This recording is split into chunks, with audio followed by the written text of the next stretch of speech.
I have many times seen on the internet scathing words written by someone who clearly knows a lot about swords because he could afford to be so very scathing when he said that some work of art, some film or whatever, was clearly made by people who know nothing about sword fighting, because as anyone who does know anything about how real swordsmen used real swords, you don't parry with the edge. These actors just clash the edges of their swords together like that. That's just going to damage your sword. You're going to put loads of nicks and chips in it. And if you're a samurai, say, a samurai would never parry with the edge of his sword because the sword it's a katana and they're sort of sacred, right? And if you parry with the edge, you're just going to damage that sacred thing. You're going to parry with the flat or with the back to protect your valuable sword. Of course, that's how real swordsmen would fight.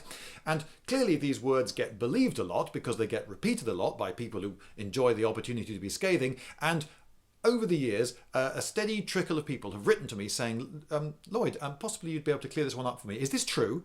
Is it actually true that swordsmen wouldn't parry with the edges of their weapons? Well, I'm here to say, no, it's not true. Of course it isn't true. And I'm going to come up with 6, that's right, 6 reasons for why this is not true. Now, I want you to imagine the scenario. There are 2 men, each determined and each with the same intent. That is the death of the other by sword stroke. Let's keep this simple. So let's say that they're purely swordsmen. They have no other weapons. This is just a sword fight. One man against one man, and neither is wearing a great amount of armor. So each carries this lethal weapon, this sharpened iron bar. One of them then swings his sharpened iron bar, slices through the air towards the other. What does the other do? Well, I'm going to suggest to you that it's a matter of priority. He could say to himself, I really like this sword. It's my favourite sword. It took me ages to buff it up to this polish, and I've spent ages honing this edge. It's really nice. It's really beautiful. I like this sword. Oh, I wouldn't want to get it chipped. I mean, that would be really annoying, wouldn't it? Every time you looked at it, you go, oh, there's that chip in it. It was perfect before that fight. You could get it repaired, of course, but it's never quite the same, is it? Or would you think, I'm going to die unless I put my sword in the way, and he's going to put his sword in the way any way he can, and if that's going to cause an edge-to-edge clash, well then so be it. Yes, this is my first point. My first point is very simple. Priority. As soon as someone is trying to kill you, then keeping your sword all nice and chip-free is not going to be your priority. Staying alive becomes your priority. Other priorities fly out of the window, or if you're outdoors, to fly into the wind, they go away from you, is the point of the metaphor. Windows needn't be involved. The point is, you try to stay alive by any means you can, and you will stick your sword in the way if you can. That perhaps on its own is enough to say that they never parried with the edge business is a load of rubbish. But I have 5 other reasons for you. So, reason number 2. This is that muscles and joints move in particular ways. If I want to hit you really hard with this sword, I will hold it this way round, not this way round. I won't try to hit you like that. I will hold it this way, and I will try to hit you like that. My 2 hands work together better at this angle, and my elbows in the straightening of my arms, they go with this movement, and my triceps and muscles in my chest and back, they all act together. This, if you want to hit someone really hard, this is the way you hit them hard, right? If you had a hammer, you're not going to knock in nails sort of holding it sideways like this. You're going to hold the hammer that way and knock them in that way, aren't you? Because you're so much stronger that way. You're also more in control. But strength and speed, that way is the way to hit someone, isn't it? Now, if you're attacking someone with all your strong muscles swinging really hard, then the other guy has to block that really hard blow. And if he's going to try to use a sideways movement with the muscle groups that don't enjoy all those advantages, and the wrist is much weaker in that plane, then that's going to put him at a huge disadvantage. You're attacking the strong way, and the rational, good response is to try to parry with the same muscles holding the sword the same way, because that's going to meet force with force and keep you alive so much better than if he's using the strong way of swinging a sword and you're trying to turn sideways and taking loads more strain on your wrist and making life really weak and awkward for yourself. Go with the strong muscle groups, go with the strong geometry of holding a sword. Don't go with the weaker way. Don't try to parry with the flat, parry with the edge. Another thing about sword geometry is that they are quite bendy in this plane. You see, I can bend the sword very easily that way, but if I turn it that way, they're really, really stiff. Okay, because this doesn't surprise you surely, they're much thinner that way than that way. So they're much stiffer that way. So if I parry edge to edge, I'm parrying your stiff blade with my stiff blade. But if you attack with the stiff plane of your blade and I try to parry with the bendy plane of mine, this is going to cause problems. My sword's going to bend, and there's a certain springiness to the metal as well. There's going to be a doing a moment as well. So your sword is likely to bounce off my sword. It's likely to boing, bounce my sword out of the way, which is then out of my control and out of position for me to counter-attack, and it's not good. Okay, so if you parry with stiff against stiff, you're going to meet force with force, and you're going to stop the opponent's blade so much better, be in so much more control, and everything will be so much more predictable. This is all good. So don't parry with the bendy side. If he hits you low down, and by the way, if you ever see very slow motion footage of swords clashing together, it's amazing how much they bend. Quite extraordinary loops they go into sometimes. But anyway, if he hits you down there, it's going to bend the sword right way around here, and then there's going to be a very strong twang reaction at the end of that. If he hits you somewhere toward the tip, he might bend it so much that he slips off, and when he slips off, your sword's going to go twang that way, and you're going to be so much out of position, and he's going to be in a great position to hit you. So no, don't parry with the weak bendy side, parry with the stiff edge. Now, another thing that you'll notice about swords is they have this guard. Now, granted, later swords have more complicated guards with bits of metal going this way and that and great basket effects, but this is the basic starting guard, if you like, for a sword.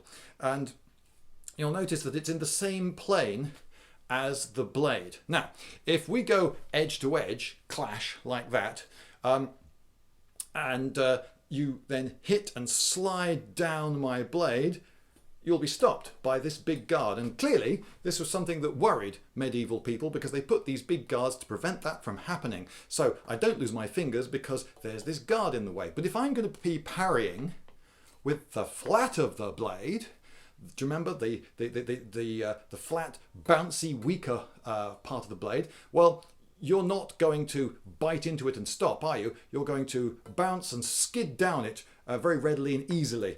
And then you will take my fingers off because they are completely unprotected by the quillons. So it's almost as though they parried with the edge, isn't it, of their swords? It's almost as though this guard was there to protect a blade coming down on the edge of a sword and taking your fingers off. And they weren't too concerned about doing it the other way, because that's not how they were using their swords. They were swinging them that way and parrying with them the same way. That was number 4. Oops, there we go.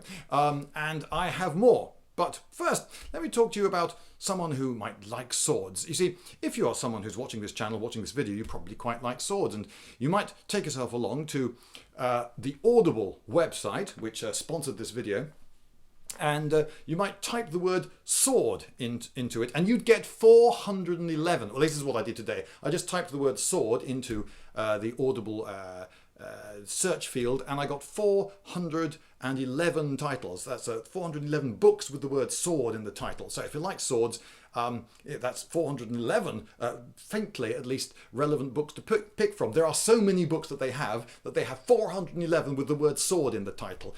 275 of these were classed as sci-fi or fantasy. So if you're into sci-fi or fantasy, and again, if you're watching this channel, that's really quite likely. And if you like swords, again, quite likely, then there's 411 for you to pick from.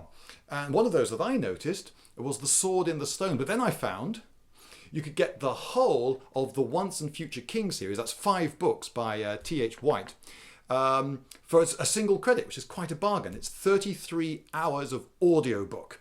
Now, Audible is a website that has loads and loads of audiobooks. So these are spoken word audio files that you can listen to whenever you like, driving to work or, well, whenever you like.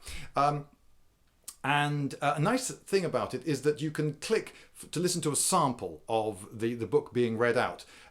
So, for instance, the Once and Future King cycle of 5 books, which includes The Sword and the Stone, which is what got me there in the first place, which is very loosely what they made the first Disney film about the Sword and the Stone. Anyway, you can listen to the voice of the person that's reading it out. So you can hear whether that's a voice that you really want to listen to for 33 hours. Anyway, I heard a bit of it, and it seemed to be very nicely read. And it's a strange book, actually. In the sample, he says that one night offers another one port. And I thought, oh, that's not right. They didn't have port in those days.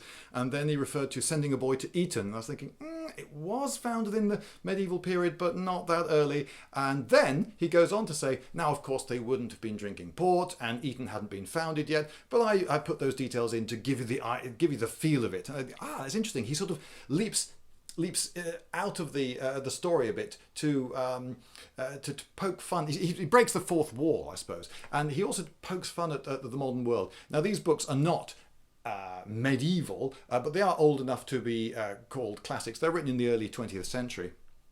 And they do have an interesting style. And if you're really into things Arthurian, well, the stories of the Once and Future King something of a must, I would have thought. And as I say, bargain. All 5 books for 1 credit. What do I mean by a credit? Well, you get credits on the site, and if you go to www.audible.com/Lindybeige, then you will find there an offer, which is 1 month's free membership of the site and 1 credit. Which will get you 1 audiobook, which you can listen to at any time. Doesn't have to be within the month. You have forever to listen to it. It's yours.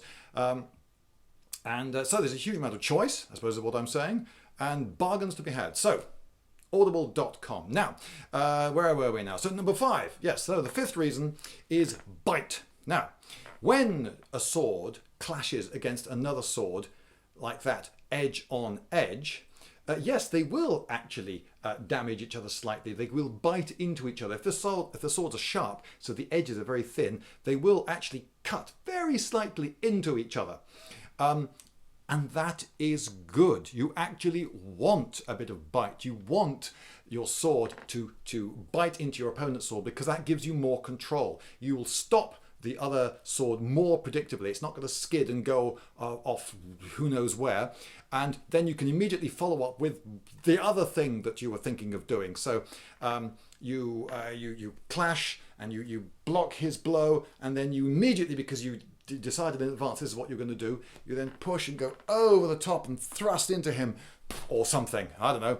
The point is that it's predictable. You have control over your blade if it doesn't bounce and slide all over the place. You want a bit of bite. So parrying with the edge gives you more control because of that. So bite is good. A bit of damage to the blade, don't worry, that'll buff out. You can buy another sword. Swords are enormously more easy to replace than, say, arms. Okay, so where are we now? So now we're at number 6. Okay, so number 6 is the unknown. You see, the thing is that sword fighters they're a tricksy lot, you know. They sort of cheat in their way. They sometimes launch sudden, unexpected attacks and will swing at you really, really quickly. Surprise! No, I wasn't expecting that. Well, that was the idea. They try to do the unexpected, and sometimes they do things like feints. They pretend to do one thing, but they weren't going to do that at all. They're going to do something else because they lie. Yeah, that's the thing. The other guy is trying to make it very difficult for you to parry. He's doing it deliberately. So he comes at you in one way, but actually he's going to come at you in another way, and you're trying to parry this way. So if you try to add on top of all that another level of difficulty, which is I've got to try to parry with the side or the back of my blade, obviously with a double-edged sword there's no such thing as the back, but a katana is single-edged, so there is such a thing as the back of a katana. If you try to add another level of difficulty, not only have I got to parry this thing which is deliberately made very difficult for me to parry, but I've also got to do it with a specific part of my blade, then you're just making life unnecessarily difficult for you. And when you launch an attack, you may, in all earnestness, hope to hit the other guy, but you know what? You don't know what's going to happen.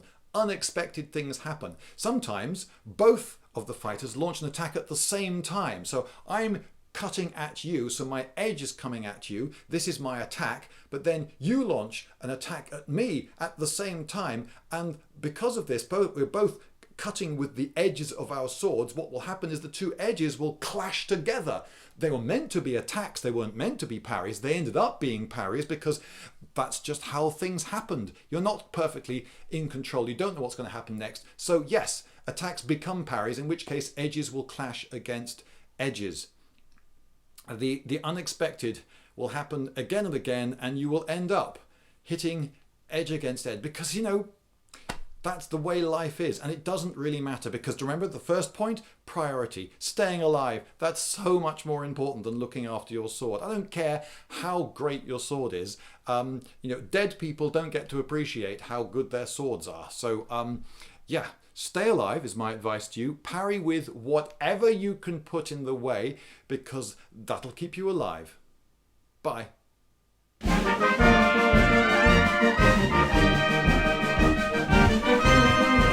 Lindy!